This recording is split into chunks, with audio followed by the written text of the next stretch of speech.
நாளாக எந்த வீடியோவும் போடலை. ஒரு கேப், ஏன்னா 4 மூலகங்கள் வரைக்கும் கற்றுக் கொடுத்தாச்சு இல்லையா. நாடி குறிப்பு இல்லாத 4 மூலகங்களை குறிப்பு இல்லைன்னா எப்படி நீங்கள் வந்து நாடி பரிசோதனை செய்வீங்க அப்படின்றத பற்றி நாம் இது வரைக்கும் பார்த்துட்டோம். இந்த 5 மூலகங்கள்லேயும் குறிப்பு இல்லைன்னா எப்படி நம்ம சிகிச்சை செய்வோம் அப்படின்றத மட்டும் இப்போ பார்க்கணும். இது பார்த்தாச்சுன்னா அதுக்கப்புறம் படிப்படியாக சிகிச்சையை கற்றுக்கலாம். சரிங்களா. நல்லா இந்த மூலகங்கள் நீங்கள் நல்லா ப்ராக்டிஸ் பண்ணிட்டு வந்ததுக்கப்புறம் தான் சிகிச்சையை வந்து ஸ்டார்ட் பண்ணணும். ஏன்னா சிகிச்சை அப்படிங்கிறது பெரிய விஷயமே கிடையாதுங்க. அது ஒரு சாதாரண ரொம்ப சிம்பிள், ரொம்ப ஈஸியாக கற்றுக்கலாம். சரிங்களா. லொக்கேஷன் தான் தேவை. ஆனால் நோயறிதல் முறை தான் மிக மிக முக்கியமான ஒரு விஷயம். எந்த இடத்துல நம்ம புள்ளி தேர்வு கொடுக்குறோம் அப்படிங்கிறத விட அந்த புள்ளி தேர்வு செய்ய வேண்டிய பஞ்சபூதங்கள் நமக்கு என்ன சொல்லுதுங்கிறத பஞ்சபூதங்களோட நம்ம நெருக்கமாக ஆகும்பொழுது தான் வரும். அப்போ அந்த நெருக்கமாக ஆகணும்னா வெறும் காணொலிகளை பார்த்துட்டு இவ்வளோதான விஷயம், இவ்வளோதான் மேட்ரா அப்படின்னு நீங்கள் ரொம்ப சிம்பிளாக நினைக்கலாம். அக்குபஞ்சர் மருத்துவம் எளிமையானது தான், அதில் எந்த சந்தேகமும் கிடையவே கிடையாது. இருக்கிற மரபொழி மருத்துவங்கள்லேயே மிக மிக எளிமையான ஒரு மருத்துவம், கற்றுக்கிறதுக்கும் நடைமுறையில் செயல்படுத்துறதுக்கும் மிக மிக எளிமையான ஒரு மருத்துவம் அக்குபஞ்சர் தான். அதில் எந்த சந்தேகம் இல்லை. ஆனால் நம்ம கொடுக்குற சிகிச்சை, நம்ம என்ன கற்றுக்கிட்டாலும் சரி, நோயறிதல் முறையாக இருந்தாலும் அதற்கான புள்ளி தேர்வாக இருந்தாலும் நம்ம கொடுக்குற சிகிச்சை மிக சரியான இடத்துல போய் அவங்களுக்கு சரியாக சிகிச்சை அளிக்கணும். அப்படின்னா நம்ம நோயறிதல் முறையில் எந்த அளவுக்கு பலமாக இருக்கிறோமோ அதை பேஸ் பண்ணி தான் நம்மளுடைய சிகிச்சை வந்து அங்கே சரியாக இருக்கும். நோயறிதல் முறை பலம் அப்படின்னா என்ன அர்த்தம்? கற்றுக்கிட்டதோட பஞ்சபூதங்களோட நம்ம ஐக்கியமாகணும். நம்மளுடைய மனம், உடல், சிந்தனை எல்லாமே ஒன்றி இருக்கணும். அது ஒன்றி இருக்கும்பொழுது மட்டும்தான் பஞ்சபூதங்கள் மிகச்சரியாக நமக்கு புள்ளியை காட்டும். எல்லாரும் பார்த்தாலும் தான் நாடியில் வந்து துடிப்பு இருக்கிறதையும் இல்லாதையும் பார்த்தா ஒரு இல்லாத துடிப்பை கண்டிப்பாக காட்டும், அது வேறு விஷயம். ஆனால் அதை பேஸ் பண்ணி நாங்களும் கற்றுக்கிட்டோம் அப்படின்றத வச்சு நீங்கள் அந்த புள்ளி தேர்வை அந்த நாடி காட்டுற புள்ளி தேர்வை வச்சு நீங்கள் சிகிச்சை கொடுத்தா அது அந்த அளவுக்கு ரிசல்ட் காட்டாது. ஆங்கில மருத்துவம் மாதிரி, ஆங்கில மருத்துவர்கள்லேயே ஒரு காலத்தில் இருந்த மருத்துவர்கள், அதாவது ஃபேமிலி டாக்டர்ஸாக இருந்தாங்கன்னு சொல்லிட்டு அந்தளவுக்கு நெருக்கமாக இருந்தோமா இல்லையா? எத்தனை டாக்டர்ஸ் வந்து கைராசியான டாக்டர்ஸ் அப்படின்னு சொல்லி பேர் வாங்கியிருக்காங்க இல்லையா? போய் பார்த்துட்டு வந்த உடனேவே, ஏன்னா அவங்கக்கிட்ட இருந்தது அந்த மருந்தெல்லாம் அதிகமாக கொடுக்கணும் அப்படின்னு அவங்க ஒரு நாள் நினச்சதே இல்லை. ஏதாவது 1-2 மருந்து மிக மிக ரொம்ப டோஸ் கம்மியாக கொடுத்து, வேற இது சரியாக காய்ச்சலா வயிற்றுப்போக்கா சரியாயிடும், நீங்கள் வந்து இந்த ஒரு வேளை மட்டும் சாப்பிடுங்க, இதுக்கு மேலே வேணாம் அப்படின்னு சொல்லி, இல்லை மருந்தே வேணான்னு சொல்லி திருப்பி அனுப்பின எத்தனையோ நல்ல ஆங்கில மருத்துவர்களையும் நான் கேள்விப்பட்டிருக்கேன். உதாரணமாக ரொம்ப சமீபமாக சொல்லணும் அப்படின்னா, நான் சொல்கிறது பல வருடங்கள் முன்னாடி, ஆனால் சமீபமாக வந்து ஒரு ஆங்கில மருத்துவரை பற்றி பேசணும் அப்படின்னா நான் என்னுடைய ரோல் மாடலாக நான் நினைக்கிறது என்ன அப்படின்னு பார்த்தீங்கன்னா புகழேந்தி எம்பிபிஎஸ். அவரை தான் நான் வந்து எப்போவுமே ரொம்ப ஆங்கில மருத்துவர்லேயே ஒரு உயர்ந்த நிலையில் நான் அவர் வச்சுருக்கேன். ஏன்னா அதிகமாக மருந்து கொடுக்க மாட்டார், தடுப்பூசி செலுத்திக்க சொல்ல மாட்டார், மினிமமாக மிக குறைந்த ஃபீஸ் வாங்கிட்டு, கட்டணம் வாங்கிட்டு அவர் சிகிச்சை பார்க்குறாரு. தேவையில்லாத லேப் டெஸ்ட்டு இதெல்லாம் அவர் பண்ணாமல் மக்கள் நலனை மட்டுமே தன்னுடைய பிரதான சிந்தனையாக எடுத்து நினச்சிட்டு அவர் வந்து சிகிச்சை பார்க்குறாரு இல்லையா? அதுதான் எனக்கு அவர்கிட்ட ரொம்ப பிடிச்சது. இப்படியான ஆங்கில மருத்துவர்களும் இருந்திருக்காங்க. இன்னொரு விஷயத்தை மிக முக்கியமான விஷயத்தை பற்றி நான் சொல்லணும்னு நினைக்கிறேன். இன்னொரு மிக மிக முக்கியமான விஷயத்தை பற்றி சொல்லணும்னு நினைக்கிறேன். என்னென்னா, ஆங்கில மருத்துவம் ஆரம்ப கட்டத்தில் வந்த விஷயம், வந்த வழி வேணால் தவறாக இருக்கலாம். அதாவது ஓபிஎம் வார், அதுக்கு முன்னாடி இருந்த ஆங்கில மருத்துவம் இருந்தது. ஆனால் கலப்பு மருத்துவமாக மரபொழி மருத்துவமோடு இணைஞ்சி ஒரு ஓரமாக சரி அந்த நேரம் ஒரு வலி நிவாரணத்துக்கு டக்குன்னு கொடுக்கும், அப்புறம் பார்த்துக்கலாம் அப்படின்ற இடத்துல இருந்த ஆங்கில மருத்துவம் ஆதிக்க மருத்துவமாக உலக அளவில் வந்ததெல்லாம் தவறான வழி. அதெல்லாம் ஒரு பக்கம் இருந்தாலும் அதுலேயும் நல்ல மருத்துவர்கள், அதாவது ஆரம்ப கட்டத்தில் ஆய்வுக்கூடங்களில் இருக்கிற லேப் டெஸ்ட் ரிப்போர்ட்டை வச்சு மருந்து கொடுக்குறது. அதுக்கு முன்னாடி ஆங்கில மருத்துவத்தில் டெஸ்ட் வழியாலாம் கொடுத்தது கிடையாது. தொந்தரவுகளுக்கான மருந்துகள் தான், கலப்பு, அதாவது மாத்திரை கேப்சியூல்லாம் கிடையாது. வெறும் வந்து சிரப் மாதிரி கலவை, ரசாயன கலவையை கொடுத்துட்டு இருந்தாங்க. அது எதுக்கு அப்படின்னு பார்த்தீங்கன்னா, அவங்க சொல்கிற தொந்தரவுகள் என்ன தொந்தரவு ஏற்பட்டிருக்கோ அப்படி தான் கொடுத்துட்டு இருந்தாங்க. பிற்காலத்தில் தான் அந்த லேப் அப்படின்ற பரிசோதனை முறைகள் கண்டுபிடிக்கப்பட்டது. அதையுமே ஒரு நல்ல மருத்துவர்கள் கண்டுபிடிச்சாங்க. எதற்கு? ஆங்கில மருத்துவத்தில் லேப் ரிப்போர்ட்ஸ் எதுக்கு இருந்தது அப்படிங்கிற அடிப்படையான ஒரு விஷயத்தை நீங்கள் நிச்சயமாக தெரிஞ்சுக்கணும். இன்னைக்கு வந்து இதே ஆங்கில மருத்துவத்தோட லேப் ரிப்போர்ட்ஸ் வணிகமயமாக்கப்பட்டது, வியாபாரமாச்சு. இதை வச்சு ஆங்கில மருத்துவர்கள் வந்து பணம் சம்பாதிச்சிட்டு இருக்காங்க அப்படிங்கிறதெல்லாம் இன்றைக்கி காலகட்டம். ஆனால் ஆரம்ப கட்டத்தில் லேபில் நடக்கிற அந்த டெஸ்ட், அந்த சுகரோட வேல்யூ என்னன்னு தெரியுங்களா? அது ஒரு மருத்துவம், அதாவது அது ஒரு மருந்து கொடுக்கறதுக்கான ஒரு முறை. எப்படி வந்து அக்குபஞ்சர் மருத்துவத்தில் நாடி அப்படிங்கிற இடம் வந்து நாடியில் காட்டுற பஞ்சபூதங்கள் உடம்புடைய பிரச்சனையை காட்டாது, உடம்புக்கு தேவையான அந்த நம்ம உடம்புக்கு இப்போ இந்த சிகிச்சை தான் தேவைங்கிறத அறிவிக்கிற ஒரு இடமா அதுதான் நோய் அறிதல். அதுதான் அறிதல். நோய் அறிதல் அப்படிங்கிறத விட தேவை அறிதல் அப்படின்னு சொல்லலாம். உடம்புடைய தேவை அறிதல் அப்படிங்கிறது தான் மிகச்சரியாக இருக்கும். இந்த நாடி அதனுடைய தேவையை நமக்கு அறிவுறுத்துறது தான் இந்த நாடி பரிசோதனை. இதுதான் அக்குபஞ்சருடைய நோயறிதல் முறை.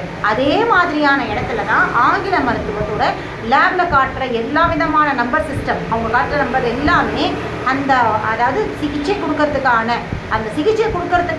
ஒரு பேஸ், அவ்வளவுதான். ஒழிய அதை வச்சு அவங்க அப்போ பயமுறுத்துனதே கிடையாது. அதாவது சுகரோட லெவல் 300 இருக்குது அப்படின்னா அந்த 300க்கு ஏற்ற மருந்து கொடுக்கறதுக்கு தான் அந்த நம்பர். 400 இருந்தால் 400க்கு ஏற்ற மருந்து. அது அவங்க அதோடைய அளவுக்கோல் மெஷர்மெண்ட் ஸ்கேலாக தான் அதை பயன்படுத்தினாங்க. அவங்க கொடுக்க வேண்டிய மருந்துக்கு அதை ஒரு மெஷர்மெண்ட், ஒரு டோஸுக்கு ஏற்ற எவ்வளோ டோஸ் கொடுக்கறது, 5 mg கொடுக்கறதா, 10 mg கொடுக்கறதா, 25 mg கொடுக்கறதா அப்படிங்கிற இடத்துல அதற்கான ஒரு மெஷர்மெண்ட் ஸ்கேலாக தான் அவங்க அந்த லேபில் இருக்கிற அந்த டெஸ்ட் ரிப்போர்ட்டை கொடுத்தாங்க. இதுதான் ஆங்கில மருத்துவத்தோட பேஸ். ஒழிய அங்கே காட்டுற 400, 300, 150, 180, 500 அப்படின்னு காட்டுற சுகர் லெவலோ இல்லை ஹீமோகுளோபின் லெவலோ எதுவாக இருக்கட்டும், கிராட்டின் லெவலோ இல்லை எந்த ஒரு லேப் ரிப்போர்ட்டில் வர நம்பர்ஸும் நோயை அறிவுறுத்துகிற விஷயமே கிடையாது. அதுக்காக கண்டுபிடிக்கப்படலை.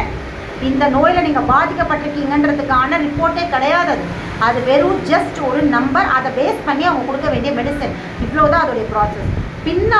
முன்னாடி இந்த மாதிரி ஆரம்பிச்சதை பின்னாடி கொஞ்சம் கொஞ்சமாக இதை வச்சு, அதாவது இதையே வச்சு பணமாக்கணும், வணிகமாக்கணும்னு சொல்லி போடப்பட்ட சதி திட்டங்கள் தான் வந்து இந்த நம்பர் சிஸ்டமை மக்கள்கிட்ட தவறாக பிரச்சாரம் பண்ணது. ஆக்சுவலாக இது மக்களுக்கு சொல்லப்பட வேண்டிய விஷயமே கிடையாது. இது மருத்துவர்களுக்கான ஒரு மெஷரிங் ஸ்கேல் தான். மக்களுக்கு இது தேவையில்லாத ஒரு விஷயம். இதை மக்கள்கிட்ட எப்போ கொண்டு போனாங்க அப்படின்னா, பணம் சம்பாதிக்கணும், இதை வச்சு வியாபாரம் பண்ணணும் அப்படிங்கிற இடம் என்றைக்கு வந்து மருத்துவர்கள்கிட்ட அது மனசில் வந்ததோ, ஆங்கில மருத்துவத்தை பணம் போட்டு இன்வெஸ்ட்மெண்ட்டாக என்றைக்கு அவங்க நினச்சாங்களோ, மருத்துவத்தை நம்ம போட்டிருக்கோம் பணம், அதை திருப்பி எடுக்கணும் அப்படிங்கிற எண்ணம் என்றைக்கு உருவாச்சோ அன்றைக்கி தான் சுகர் லெவலாக இருக்கட்டும், எந்த ஒரு லேபோடைய எல்லா டெஸ்ட்டோடைய லெவலும் மக்கள்கிட்ட கொண்டு போனாங்க. பயமுறுத்து தவறா, அது கொண்டு போனாங்க தப்பில்லை. அதை கொண்டு போய் சேர்த்த இடம் வந்து கரெக்டாக இருந்திருந்தால் மக்கள் பயந்துருக்க மாட்டாங்க. ஆனால் அவங்களுடைய மோட்டிவேஷன், அவங்களுடைய டார்கெட்டே என்னவா இருந்தது அப்படின்னு பார்த்தீங்கன்னா, ஜனங்களை பயமுறுத்தணும் அப்படிங்கிற ஒரே ஒரு மோட்டிவேஷன். இதை பயமுறுத்தினா தான் அவங்க திரும்பவும் இந்த மெடிசின்ஸ் எடுக்கவும் ட்ரீட்மெண்ட்டுக்கும் வருவாங்க அப்படிங்கிற இடத்துல இருந்து அவங்க என்ன பண்ணியிருக்காங்கன்னா, அந்த மெஷர்மெண்ட்டை மக்கள்கிட்ட தவறாக சொல்லியிருக்காங்க. 400 அப்படின்னா உடம்பு மிக மோசமான நிலையில் இருக்குது. ஏன் இதை எப்படி புரிஞ்சுக்கலாம் அப்படின்னா, நல்லா பாருங்களேன், 400, 500 காட்டுற எத்தனையோ பேஷண்ட்ஸ் ஆங்கில மற்ற டெஸ்ட் அவங்களுக்கு எந்த தொந்தரவுமே இருக்காது. ஃபஸ்ட்டு அவங்க வேறு ஏதோ ஒரு தொந்தரவுக்கு போயிருப்பாங்க, உடனே போய் லேபில் போய் சுகர் டெஸ்ட் எடுங்கன்னு சொல்லியிருப்பாங்க. சுகர் டெஸ்ட் எடுத்துகிட்டு வரும்போது அந்த நிமிஷம் அவங்க போன பிரச்சனை, உடம்புல ஏதோ ஒரு பிரச்சனைக்காக போயிருப்பாங்க. கால் அடிபட்டுருக்கலாம், இல்லை கால் வலி இருந்திருக்கலாம், முட்டி வலி இருந்திருக்கலாம், சிறிய தலைவலி இருந்திருக்கலாம், கண் பார்வை கோளாறாக இருந்திருக்கலாம், எதுவாக வேணா இருந்திருக்கலாம். அவங்க அதுக்காக போயிருப்பாங்க. அவங்க போன உடனே இவங்க டெஸ்ட் எடுக்க சொல்லியிருப்பாங்க. அந்த நிமிஷம் அவங்க உடம்பு அவங்களுடைய பிரச்சனையை சரி செய்கிறதுக்காக ரத்தத்தில் அந்த தேவையான சுகரை கடத்தி போகிறதோ இல்லை வெளியேற்றதுமான ஒரு ப்ராசஸ் அங்கே நடந்துக்கிட்டு இருக்கு. இவங்களுக்கு அந்த தலைவலி சிம்டம்ஸ் மட்டும் தான் தெரியும், உடம்புக்குள்ளே நடக்கிறது யாருக்குமே தெரியாது. சாதாரண ஜனங்க அந்த உடம்புக்குள்ளே நடக்கிற ப்ராசஸ் தெரியாது. ஸோ தலைவலியோ, கை வலியோ, முட்டி வலியோ ஏதோ ஒரு பிரச்சனை அதற்காக போயிருப்பாங்க. அந்த நிமிஷம் அவங்க உடம்புல சரி செய்கிற ப்ராசஸ் நடந்துகிட்ருக்கு. அந்த நேரம் டாக்டர்ஸ் வந்து பிரச்சனையை பார்க்காம பிளட் டெஸ்ட் எடுக்க சொல்லி, பிளட் டெஸ்ட்டில் வந்து சுகரோட லெவலை அதிகமாக காட்டுது, 400, 500 காட்டுதுன்னா அதை அவங்க உடம்புல நடக்கிற ப்ராசஸ். அதை வந்து இவங்கக்கிட்ட சொல்லி, இதை வந்து இவங்களுக்கு உடம்புல வந்து சுகர் அதிகமாக இருக்குது, 400 ஆகிடுச்சு, 500 ஆகிடுச்சு, கிரிட்டிக்கலான நிலையில் இருக்கீங்க, மாத்திரை சாப்பிடணும், அதனால தான் உங்களுக்கு தலைவலி வருது, அதனால தான் உங்களுக்கு முட்டி வலி வருது, அதனால தான் உங்கள் கண் பார்வை கோளாறு, அதனால தான் உங்களுக்கு பல்லு வலின்னு சொல்லி தவறாக மிஸ்கைட் பண்ணியிருக்காங்க ஆங்கில மருத்துவர்கள். இதனால தான் மக்கள் வந்து நோயாளியாக மாறுறாங்க. ஆக்சுவலாக அந்த நிமிஷம் நடந்த ப்ராசஸ் அது இவங்களுடைய மெடிசின்ஸ் கொடுக்கறதுக்கான ஒரு ப்ராசஸ், உடம்பு சரி செய்யறதுக்கான ப்ராசஸ். ஏன் அப்படின்னா எத்தனையோ நபர்களுக்கு வந்து இப்போ சுகருக்குன்னு ஒரு சிம்டம் சொன்னாங்க இல்லையா, அந்த சுகருக்கான எந்த சிம்டம்ஸுமே அவங்களுக்கு இருந்திருக்கவே இருக்காது. ஆனால் நம்பர் மட்டும் காட்டும். இதிலிருந்தே நம்ம புரிஞ்சுக்கலாம் உடம்புல காட்டுற நம்பர், அந்த ரத்தத்தில் காட்டுற நம்பர் அப்படிங்கிறது உடம்புடைய ப்ராசஸ் அப்படிங்கிறது. ஆனால் இதை வச்சு டாக்டர்ஸ் இதை ஒரு காலத்தை கண்டுபிடிச்ச மருத்துவர்கள் லேப் ரிப்போர்ட்டில் ரத்தத்தோடைய சுகர் லெவல், ரத்தத்தில் இருக்கிற சுகர் லெவலில் வந்து எதுக்கு அவங்க மெஷர்மெண்ட்டாக வச்சுக்கிட்டாங்கன்னா டேப்லெட்ஸ் அந்த மருந்து கொடுக்கறதுக்காக ஒழிய அவங்கள வந்து சுகர் பேஷண்ட் ஆக்கிறதுக்காகவும் அவங்க நோயாளி ஆக்கிறதுக்காக இல்லை. இது வந்து தவறாக மக்கள்கிட்ட கடத்தப்பட்ட ஒரு விஷயம். ஆங்கில மருத்துவர்கள் பணம் சம்பாதிக்கிறதுக்காகவும் லாபத்துக்காகவும் திரும்பவும் நம்மக்கிட்ட பேஷண்ட்ஸ் வரணும் அப்படிங்கிற ஒரே ஒரு மோட்டிவேஷனுக்காக, அதே ஒரே ஒரு எண்ணத்துக்காக, அந்த தாட் தான் அவங்களுக்கு, அதற்காக தவறாக அந்த மெஷர்மெண்ட்டை ரத்தத்தில் வர சுகர் லெவலை தவறாக கடத்திட்டு கொண்டு போயிருக்காங்க. அதை வச்சு பிரச்சாரம் பண்ணியிருக்காங்க. 400 500ங்கிறது அது இன்னைக்கு மக்கள் மைண்டில் அதுதான் ஸ்டிக் ஆயிருக்கு. என்ன அப்படின்னா 400 இருந்தால் ரொம்ப மோசமான நிலையில் இருக்கும், 180 தான் நல்ல நார்மலான லெவல். இது ஏற்ற இறக்கத்துக்குரியதுன்றது டாக்டர்ஸ்க்கு ஆரம்ப கட்டத்தில் லேப் டெஸ்ட்டை பேஸ் பண்ணி அதை கண்டுபிடிச்ச அந்த மருத்துவர்களுக்கு நல்லாவே தெரியும். இது எல்லாமே உடம்புடைய மாற்றம்ன்றது நல்லா தெரியும். இந்த அதிகமாகிறது அந்த மெடிசின்ஸ் கொடுக்கறதுக்காக தான் ஒழிய வேறு எதுவுமே கிடையாது. ஆனால் இதை வச்சு பிற்காலத்தில் தான் வந்து மக்கள்கிட்ட சேர்த்து பயமுறுத்தின ப்ராசஸ் நடந்தே பின்னாடி வந்த மருத்துவர்கள் தான். இது ஆங்கில மருத்துவத்தில் நடந்த குளறுபடி, உள்ளுக்குள்ளே நடந்த பாலிடிக்ஸ். மருந்து கம்பெனிகள் இருக்கிறாங்களே மாஃபியா கூட்டம், அந்த மருந்து மாஃபியா கூட்டம் இதை வந்து பிரச்சாரம் பண்ண சொல்லி தங்களுடைய மருந்துகளை வியாபாரம் பண்ணுறதுக்காக ஆங்கில மருத்துவரை தவறாக வந்து கைட் பண்ணியிருக்காங்க. மிஸ்கைட் பண்ண விஷயந்தான் அவங்க வழியாக. ஏன்னா ஆரம்பத்தில் வந்து எப்படி என்ன கல்வி அப்படிங்கிற இடத்துல நல்லா படித்தவங்களுக்கும் மார்க் இருந்தவங்களுக்கு தான் எம்பிபிஎஸ் சீட் இருந்தது. ஆனால் பிற்காலத்தில் தொடர்ந்து பேசும்.